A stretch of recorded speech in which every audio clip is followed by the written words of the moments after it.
Le nouveau Front populaire est le vainqueur des législatives anticipées, mais il lui manque bien sûr une centaine de sièges. Néanmoins, depuis dimanche, la gauche nous dit on est prêt. Le problème, c'est que depuis dimanche, ils n'arrivent pas à se mettre d'accord sur le nom du Premier ministre ou de la Première ministre. Donc on se pose la question, cette gauche est-elle vraiment prête à gouverner? Question qu'on vous pose au 32-16, bien entendu. Les Insoumis ont proposé Jean-Luc Mélenchon, Mathilde Panot, Manuel Bompard ou Clémence Guettet. Le Parti socialiste, Olivier Faure. Les écologistes disent, écoutez, si les socialistes et les Insoumis ne se mettent pas d'accord, on va proposer de notre côté des noms. Bref, c'est bloqué. Ils ont beau se réunir chaque jour et ils n'y arrivent pas. Pourquoi, à votre avis? Pourquoi il n'y a pas de plan Matignon et finalement, cette gauche qui reproche à Emmanuel Macron de ne pas les nommer, en même temps, elle n'a pas de nom à proposer, Emmanuel de Villiers. S'il y avait quelqu'un de compétent qui s'imposait, comme on dit en langage populaire, ça se saurait. C'est une question de compétence ou c'est pas une question de rapport de force? C'est que personne ne s'impose parce que tout le monde est un candidat très très juste en termes de parcours, d'aptitude à exercer les fonctions de Premier ministre. On a eu des mauvais exemples avec un Premier ministre en exercice actuel très très jeune et qui banalise la fonction. Mais normalement, Premier ministre, c'est la consécration d'une carrière, d'une expertise. Toi, il faut être vieux pour être Premier ministre. Oui, je pense qu'il faut être très très expérimenté. Donc Bardella, à 28 ans, ça devait être effrayé. Absolument. D'accord. Oui, je l'avais dit ici. Je l'ai dit. Donc il faut quelqu'un le Premier d'expérience. ministre, il est dans la suppléance du président de la République dans la boucle nucléaire. Enfin, il y a des responsabilités éminentes. On ne peut pas mettre quelqu'un qui n'a jamais travaillé ou qui n'a jamais eu d'expérience comparable. Parmi les noms que je viens de citer, le seul, le plus capé, c'est Jean-Luc Mélenchon, puisqu'il a déjà été ministre. Il a été élu. Olivier Faure n'a pas été ministre, ni Panot, ni Bompard, ni Guettet, et pas Marine Tourdelier non plus. Oui, non, ils sont tous, pour dire les choses très simplement, inaptes à la fonction. Donc c'est normal qu'il y ait à partir de là qu'il y ait une multitude de candidats. Frédéric Farah, pourquoi il n'y arrive pas? Il n'y arrive pas parce que je crois que la gauche, même si je la soutiens, par nature, aime le conflit et se dispute et passe son temps à faire ça. Je crois que j'ai été même surpris quand ils ont réussi à constituer le nouveau Front populaire en si peu de temps. J'avais trouvé que c'était j'avais trouvé ça un tour de force et que ce qu'avait fait Ruffin, c'était assez exceptionnel parce que quand on sait toutes les rancœurs, il y a quelque chose de rance à l'intérieur du groupe. Enfin, moi, je suis de gauche et je le dis avec d'autant beaucoup de décontraction que je sais très bien que la gauche n'est pas capable de s'entendre sur bien des choses. Donc finalement, à mon avis, c'est moins... Pardon, mais en 97, faisons un peu d'histoire politique, lorsque Chirac dissout et la gauche gagne à la surprise générale, tout de suite, Lionel Jospin s'impose, est à Matignon, forme un gouvernement et reste à la tête de ce gouvernement pendant 5 ans. Et c'est ce qu'on appelait la gauche plurielle, c'était un peu ça. Oui, mais Jospin s'était imposé. Alors, c'est vrai qu'à l'époque, le Parti socialiste dominait la gauche. Aujourd'hui, personne ne domine cette gauche. Voilà, là où je suis tout à fait d'accord. À l'époque, on était dans une histoire où il y avait une force politique à gauche centrale et indiscutable, qui était le PS. Et deux, on aime ou on n'aime pas. Moi, je ne dis pas que j'étais fan de Lionel Jospin, mais Lionel Jospin, comme figure solide de référence de la gauche... Pour couler la France, il a été parfait. Je ne suis pas d'accord avec toi sur le bilan de Jospin, mais ça, on pourra en discuter. Mais en tout cas, Jospin était une figure forte. Et comme tu parlais d'expérience... il avait été candidat à la présidentielle. Oui, aussi, il était candidat à la présidentielle. Quel parcours chaotique. Il faut se souvenir qu'en 1993, Jospin, de manière assez élégante, claque la porte et dit « j'arrête la politique ». Il revient en 95, il faut s'en souvenir, et il revient. Oui, mais tu sais très bien, en politique, si on devait croire chacune des paroles des hommes politiques... François Hollande est bien redevenu député. Voilà, je veux dire, et si on devait espérer que chaque homme politique qui vient aux affaires est compétent, je suis désolé, quand on regarde par exemple dans la Macronie, avec tout le respect que je lui dois, Jean Castex ou Édouard Philippe, étant des figures incarnant la compétence, l'expérience... Est-ce que c'est vraiment une question de compétence? C'est pas une question de rapport de force? C'est une question de rapport de force, je suis d'accord avec toi. Les Insoumis ne veulent pas lâcher l'affaire. C'est-à-dire que les Insoumis réclament depuis le début Matignon. Ils estiment qu'ils ont, d'ailleurs c'est le cas, le plus grand nombre de députés au sein de ce nouveau Front populaire. Et donc ils disent c'est normal que cette place nous revienne. C'est pas un jeu de société. Le but, c'est quand même la compétence pour exercer le pouvoir. Non. Barbara, mais pourquoi ils n'y arrivent pas? Pour faire leur NFP, ça leur a pris 24 heures. Pourquoi? Parce que derrière, il y avait les postes, il y avait les sièges de députés, il y avait l'argent, il y avait la survie du parti. Donc là, tout d'un coup, alors évidemment, sous couvert de l'intérêt général, de sauver la France, de blablabla, en réalité, c'était sauver leur miche. T'es un peu dur, Barbara. Non.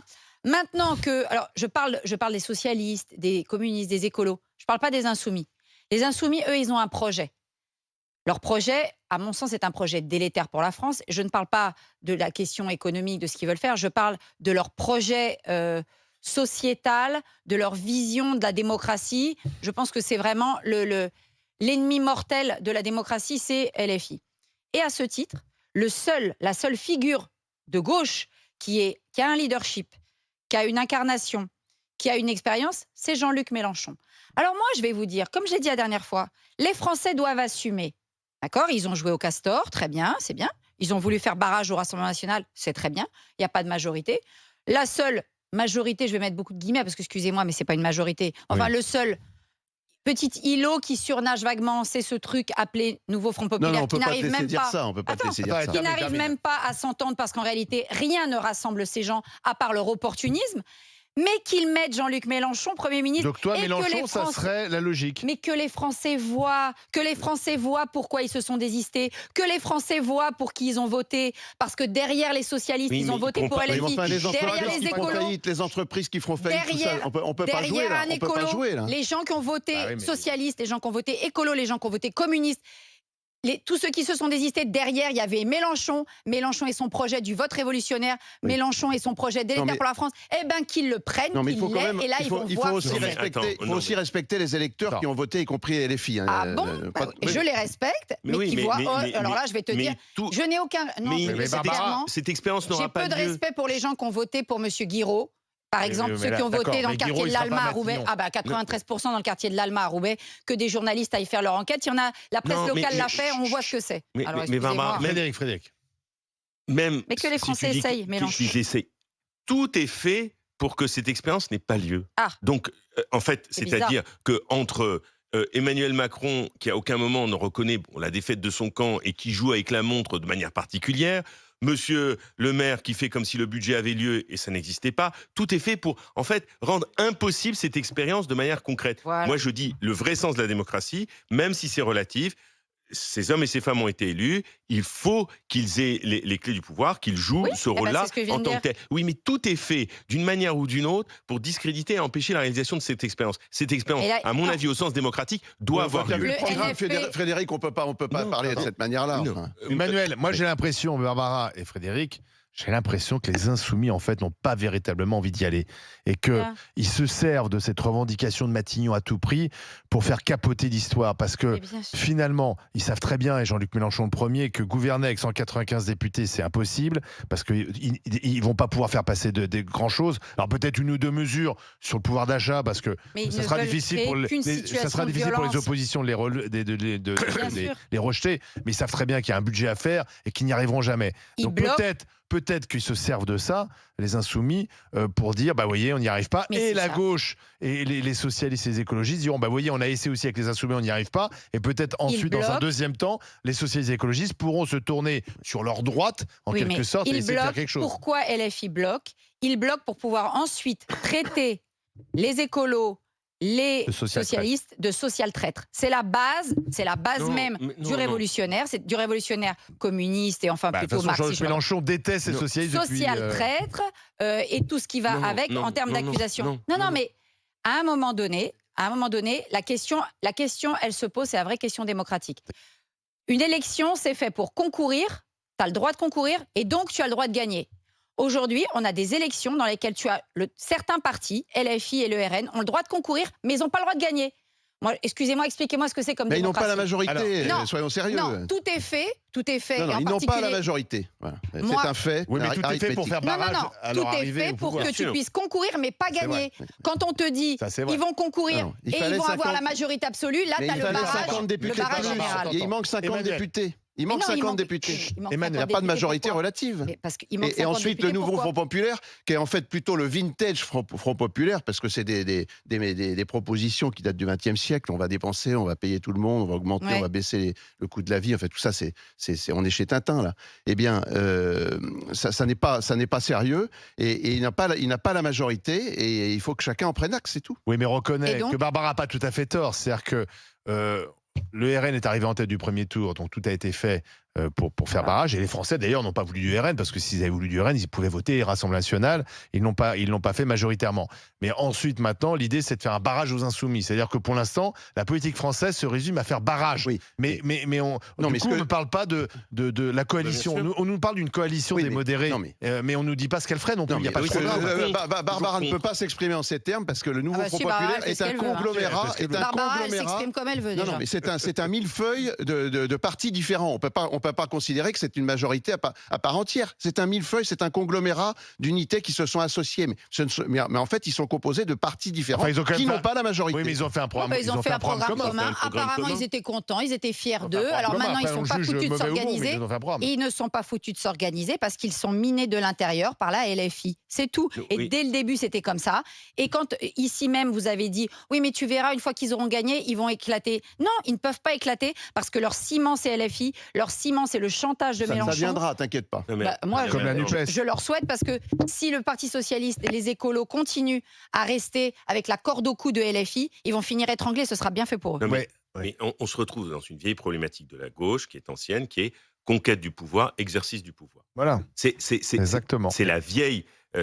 C'est la gauche normale, ça. Oui, non, mais ça, c'est l'histoire de la gauche. C'est-à-dire que on veut conquérir le pouvoir. Ensuite, toute la question est de savoir quand on va l'exercer. Est-ce qu'il y a toujours cette menace sur la gauche? Est-ce qu'elle trahit ou elle ne trahit pas? C'est-à-dire que quand Blum arrive aux affaires en 36, il fait la pause en février 37. La question c'est mais est-ce que par rapport au programme, est-ce qu'il n'y a pas eu trahison ou abandon? Mitterrand arrive au pouvoir en 81, dès juin 82, il commence à infléchir, mars 83, il arrête, etc. On se dit, Hollande, ça a été pareil. Hollande, c'était la même chose. Donc on se dit, il y a toujours ce soupçon sur la gauche qu'elle va décevoir ou qu'elle va trahir en tant que telle. Et qu'aujourd'hui, ils se retrouvent au pouvoir un peu de manière complètement inattendue. Eux-mêmes sont surpris. Et eux-mêmes sont surpris. Parce qu'ils n'ont pas de plan. Mais Frédéric, les promesses sont intenables. Ça, on pourra discuter dans la théorie, il faut être dans la pratique. On pourra discuter du programme économique après, mais déjà sur le plan politique. Ces gens-là arrivent là, personne n'imaginait cette affaire. Macron a fait sa petite sauce tout seul, tout le monde s'est retrouvé du jour au lendemain dans une situation complètement inattendue. Ils arrivent au pouvoir impréparés, pas tant économiquement que politiquement, dans la mesure où ils étaient dans un conflit à l'intérieur d'eux-mêmes. Maintenant, ils se retrouvent, entre guillemets, devant les autres. Évidemment, ils retrouvent toutes leurs vieilles querelles. Et en plus, avec cette problématique propre à la gauche, c'est... On a le pouvoir, mais comment on va l'exercer pour ne pas trahir ou décevoir? Parce qu'il y a toujours une attente vis-à-vis de la gauche qui est toujours plus importante. Quand Macron est arrivé au pouvoir, qu'est-ce qu'on attendait? Il allait faire une politique de classe pour les plus favorisés. C'est ce qu'il a fait. Tu ne peux avoir que de grandes attentes vis-à-vis d'un courant de politique qui passe son temps à t'expliquer que eux, c'est le bien, c'est la morale, que eux, c'est l'humanisme et que tout le reste, ce n'est pas l'humanisme. Mais rassure-toi, la droite aussi, dès qu'elle est au pouvoir, elle déçoit. Chirac et la fracture sociale. Il a fait un programme de gauche en 95. Notre ami Sarkozy, n'est-ce pas, qui nous avait fait les sirènes de sa candidature et de sa campagne. Dès qu'il a été au pouvoir, qu'est-ce qu'il a fait? Le gouvernement d'ouverture et une politique sécuritaire plus proche de zéro que zéro. Donc, t'inquiète pas, la droite aussi, elle sait décevoir. Et Macron, c'est la déception absolue pour ceux qui ont cru que ça allait être du nouveau. Oui, mais ça, c'est assez classique en démocratie. Et c'est la différence entre un régime autoritaire et un régime démocratique. Effectivement, il y a une usure du pouvoir. L'usure au bout d'un an, c'est dur quand même. Là, c'est pas un an, ça fait 7 ans qu'Emmanuel Macron y est. Donc, il y a toujours, à un moment donné, une usure et on a envie de passer à autre chose. Mais heureusement, d'ailleurs. Sinon, c'est chez Poutine. Le problème, c'est qu'à chaque fois qu'on passe Allez, dans un instant, on continue. Autre chose pour pire. On s'enfonce.